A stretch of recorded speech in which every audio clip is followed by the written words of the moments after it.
GM이 군산 공장에 40여 명의 직원을 투입해 AS용 부품을 생산하고 있어 지역사회 반발을 사고 있습니다.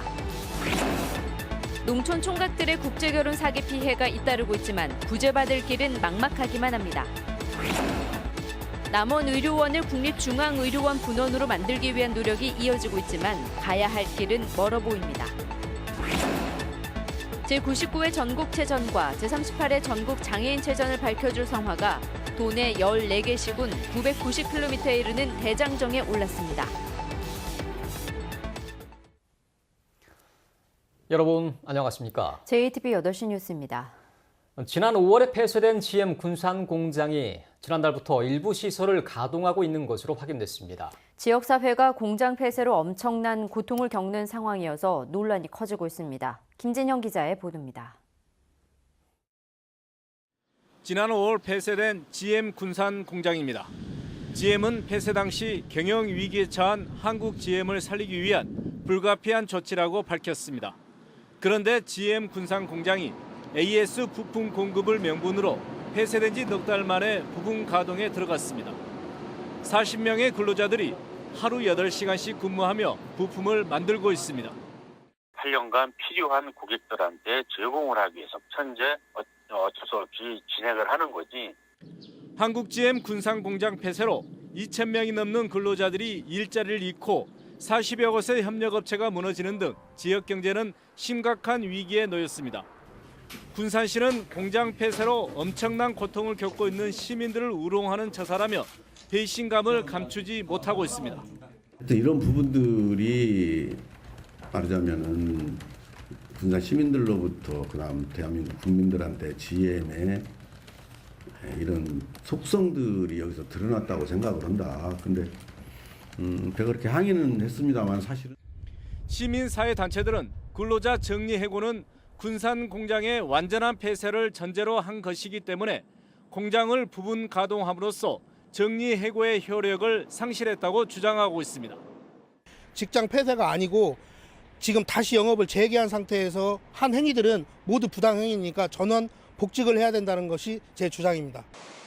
GM 군산 공장의 부분 가동 문제는 국정감사에서도 논의될 것으로 보여 논란이 더욱 확산될 전망입니다.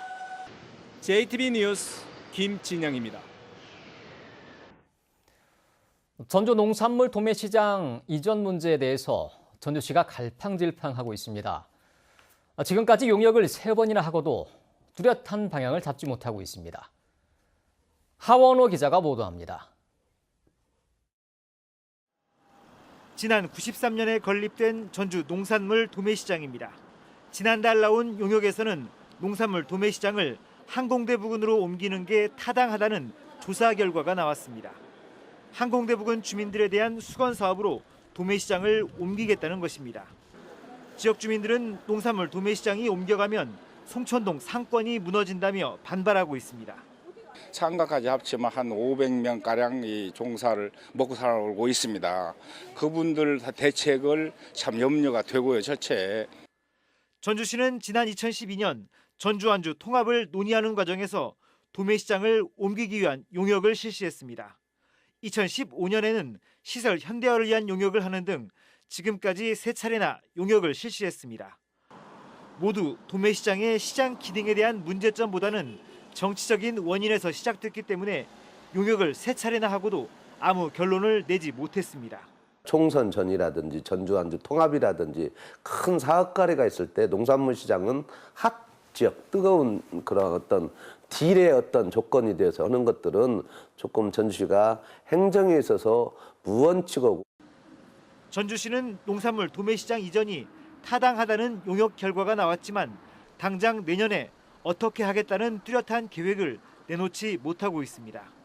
또 1,000명이 넘는 송천동 주민들이 농산물 도매시장 이전에 반대하는 탄원서를 전주시에 제출한 상황이어서 전주시의 입장을 더욱 난처하게 만들고 있습니다.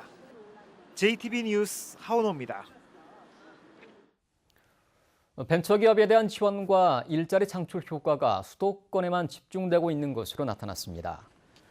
국회 조배수 의원실이 중소벤처기업부의 자료를 분석한 결과 최근 5년간 벤처 투자를 받은 2,600여 개 기업의 82.2%가 서울, 경기, 인천에 집중됐고 고용 성과 2만 8천여 명 가운데 89.8%도 수도권에 쏠렸습니다.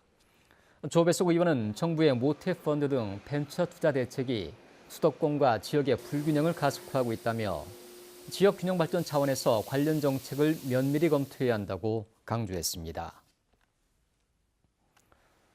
최근 2년간 이른바 갑질 횡포를 부리다 검거된 피의자가 전북에서만 400명이 넘는 것으로 나타났습니다. 국회 소병원 의원에 따르면 경찰이 2016년 9월부터 세 차례에 걸쳐 갑질 횡포에 대한 특별단속을 벌인 결과 전북에서 449명이 검거됐으며 이 가운데 10명이 구속됐습니다. 소 의원은 갑질 문화가 우리 사회에 만연하고 있다며 경찰의 한시적 특별단속을 상시단속으로 전환해야 한다고 주장했습니다. 농촌 총각들의 국제결혼 사기 피해가 여전합니다. 하지만 농촌 총각들에게 피해 보상 등 구제를 받을 길은 막막하기만 합니다. 오정현 기자의 보도입니다. 10년 전 식을 올린 중국인 신부는 한국에 온 지 일주일 만에 사라졌습니다. 절박한 마음으로 지난해 베트남 여성과 다시 결혼했지만 6개월 뒤 오기로 한 신부는 입국을 미루다 연락이 끊겼습니다. 중개료와 현지 결혼식 비용, 처가에 쥐어주고 온 지참금까지 모두 2천만 원을 썼습니다. 주변에서는 그냥 포기하라고, 돈 버린 것 같다고. 10명 중에서 2명만 지금 살고 있고 다 도망간 상태. 농촌 총각의 국제 결혼은 더는 낯선 풍경이 아니지만 그만큼 사기 피해도 흔한 일이 됐습니다. 그 여자를 얻었는데 여자가 갖고 나가버렸다니까. 그 소리만 들었어. 중개업체는 책임을 미룹니다. 애초에 결혼 상대의 신원을 보장하지 않고 결혼 후 벌어진 일에 대한 책임 조항도 계약상 없어서입니다. 개개인의 문제예요. 업체에다가 물을 수도 없어요. 그건 계약서상에 신부가 입국하는 것까지. 실제 2010년부터 올해 상반기까지 소비자원에 접수된 국제결혼 피해구제 신청은 전북에서만 11건이 있었는데 합의에 이른 건 단 한 건에 불과했습니다. 경찰 수사를 기대하기도 어렵습니다. 범죄 혐의가 없는 성인 가출일 경우 강제로 수사할 권한이 없어서입니다. 범죄 관련된 증거가 없고 그러면 수사는 일단 않는다고 봐야 되죠. 가출 신고를 하거나 그러면 이제 가출로 처리를 하거나, 이게 또 성인이기 때문에 나중에 발견이 돼도 본인 연락하지 말라고 그러면 또 연락 안 해요. 국제결혼 사기 피해를 입은 농촌 총각들, 기댈 곳 없이 소가리만 하고 있습니다. JTB 뉴스 오정현입니다.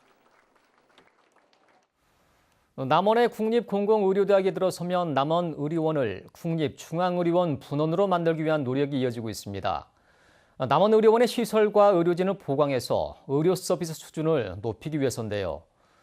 정부가 소극적이어서 과제가 적지 않습니다. 송창용 기자가 보도합니다. 남원의료원의 진료 과목은 내과와 외과, 소아과 등 모두 19개입니다. 하지만 내과와 정형외과를 뺀 나머지 과는 모두 진료 의사가 1명씩입니다. 안과와 이비인후과는 의사를 구하지 못해 아예 운영되지 않고 있습니다. 없는 과가 많아요. 안과도 없고 이비인후과도 없을 거고, 이런 과가 없으니까 또 불편한 점이 많죠. 개인 병원으로 많이 가고. 옛 서남대의대 정원을 활용해 추진되는 국립공공의료대학은 남원의료원의 시설과 의료진을 확충할 수 있는 좋은 기회입니다. 남원의료원이 서울 국립중앙의료원의 분원이 될 경우 공공의료대학 학생들은 이곳에서 교육과 실습을 받고 주민들은 더 나은 의료 서비스를 받을 수 있습니다. 지난주 관련 법안도 발의됐습니다. 남원의료원이 동부 산악 지역의 소위 공공의료가 취약한 지역의 어떤 의료의 중심을 새롭게 만들 수 있다. 하지만 정부는 소극적입니다. 국립중앙의료원을 실습 병원으로 하면 충분하다는 것입니다. 전라북도는 남원의료원의 국립화가 지역 공공의료 강화에도 부합하다는 점을 들어 정부를 설득하고 있습니다. 남원도 의료 취약 지역임에 분명합니다. 그래서 지리산 거점병원으로서 제대로 기능 역할을 하게 되려면 국립중앙의료원 분원으로 남원의료원의 국립화는 관련 법안의 국회 통과와 정부 설득에 달려있는 만큼 전라북도는 물론 정치권의 단합된 노력이 필요한 대목입니다. JTB 뉴스 송창용입니다. 정부가 새만금 사업지역 105제곱킬로미터의 매립 면허권을 새만금 개발공사에 현물로 출자하는 안을 의결했습니다. 새만금 개발공사는 이에 따라 매립 면허권 평가액인 1조 970억 원을 자본금으로 갖게 됐고 해당 지역을 매립하면 토지 소유권도 갖게 됩니다. 새만금 개발공사는 새만금 2호 방조제 인근 국제협력 용지를 시작으로 매립 사업에 속도를 낼 계획입니다. 최근 혁신도시 악취 논란이 불거진 가운데 전주 지역의 관련 민원이 지난해보다 9배 가까이 늘어난 것으로 나타났습니다. 전라북도는 올해 전주시에서 425건의 악취 민원이 발생해 지난해 48건의 8.8배에 이른다면서 이는 지난 여름 내내 지속된 사상 최악의 무더위와 폭염이 배경이라고 밝혔습니다. 한편 국회 정동영 의원실은 혁신도시 악취가 반경 6km 이내에 있는 71개 축산시설이 주 원인인 것으로 보고 내일 자치단체와 전문가 등이 참석하는 토론회를 열어 대책을 모색할 예정입니다. 전국체전과 장애인체전 성화봉송이 오늘 시작됐습니다.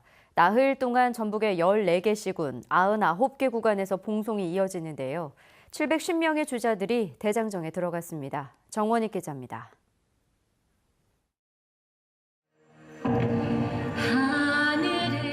성화봉송 출발을 환영하는 공연이 화려하게 펼쳐집니다.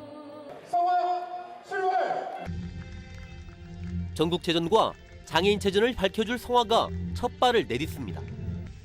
두 대회 성화가 동시에 봉송되는 건 체전 역사상 처음입니다. 자카르타 아시안게임 금메달리스트 김지연과 패럴림픽 참가 선수 권상현이 첫 주자로 나섰습니다. 아무래도 익산에서 전국체전이 열리는 만큼 저도 익산 소속이기 때문에 꼭 좋은 성적으로 보답드리겠습니다. 많은 관심을 같이 가져주셔서 비장애인도 장애인도 이렇게 같이 응원을 받고 정말 둘 다 즐거운 그런 전국체전이 되었으면 좋겠습니다. 도청을 거쳐 전주시청 광장에 성화가 도착하자 비보이 공연 등 다양한 성화맞이 행사가 펼쳐집니다. 전주에서 시작된 성화봉송은 오는 11일 익산에 안치될 때까지 나흘 동안 14개 시군 99개 구간에서 이어집니다. 모두 990km에 이르는 대장정입니다. 모든 도내 시군에서 저마다 준비한 이색적인 특별 봉송을 통해 우리 전북만의 멋과 혼 그리고 힘을 대내 위에 유감없이 보여주는 좋은 계기가 될 것입니다. 이번 성화봉송에는 예술인과 체육인, 장애인, 다문화가정 등 모두 750명이 주자로 나섭니다. JTB 뉴스 정원익입니다. 1년 반가량 앞으로 다가온 총선에 대비해 도내 야권이 잇따라 조직 정비에 나섭니다. 제1야당인 자유한국당은 최근 조직 강화 특별위원회를 구성한 데 이어 올해 말까지는 도내 10개 지역위원회의 당협위원장을 선임할 계획입니다. 바른미래당도 지난주 조강특위 구성을 마치고 도내 10개 지역위원장 선임 절차에 나서는 등 총선에 대비한 도내 야권의 체제 정비가 본격화할 것으로 보입니다. 1년 3개월째 비어있던 국민연금기금운용본부 부장에 안효중 BNK 금융지주 글로벌 총괄부문장이 선임됐습니다. 643조 원의 노후자금 운용을 책임지게 될 안 본부장 임기는 2년이지만 성과에 따라 1년 더 연임할 수 있습니다. 일부 외신과 보수 언론이 전북혁신도시와 기금운용본부에 대한 공격을 지속하는 가운데 안 신임 본부장이 어떤 성과를 낼지 주목됩니다. 전국체전 사전경기 배드민턴에서 첫 금메달이 나왔습니다. 원광대 김재환과 서승재, 전북은행 공희용과 윤민아는 오늘 원광대 체육관에서 열린 개인 복식 결승전에서 잇따라 금메달을 목에 걸었습니다. 전주 성심여고 김소정과 이경희는 동메달을 땄습니다. 전주시가 오늘 전주 소립문화관에서 무형문화재 주간 기념식을 갖고 무형문화재 공개 행사를 열었습니다. 내일까지 진행되는 공개 행사에서는 심청가 호남 살풀이춤, 전라 삼연승무, 시조창 등에 걸쳐 17명과 2개 단체의 무형문화재 예능 보유자가 공연을 갖습니다. 또 11월 1일부터 20일까지는 무형문화재 기능 보유자 22명의 작품 전시회가 어진박물관에서 열립니다.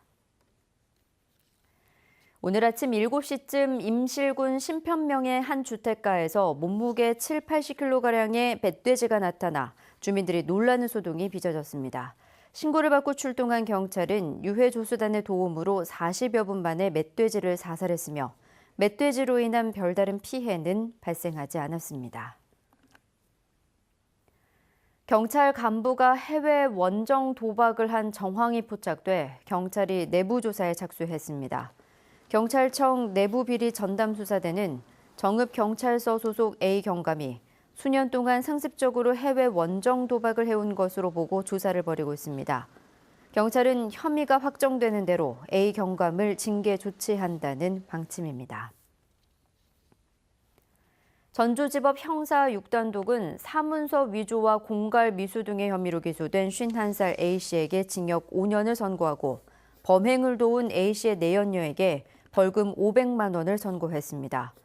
사기죄로 교도소에 수감 중인 A씨는 자신이 선임한 변호사가 사임 의사를 밝히자 지난 2014년 변호사가 자신의 현금 1억 5천여만 원과 금목걸이를 보관하고 있는 것처럼 보관증을 위조한 뒤 금품을 돌려달라며 협박한 혐의로 기소됐습니다.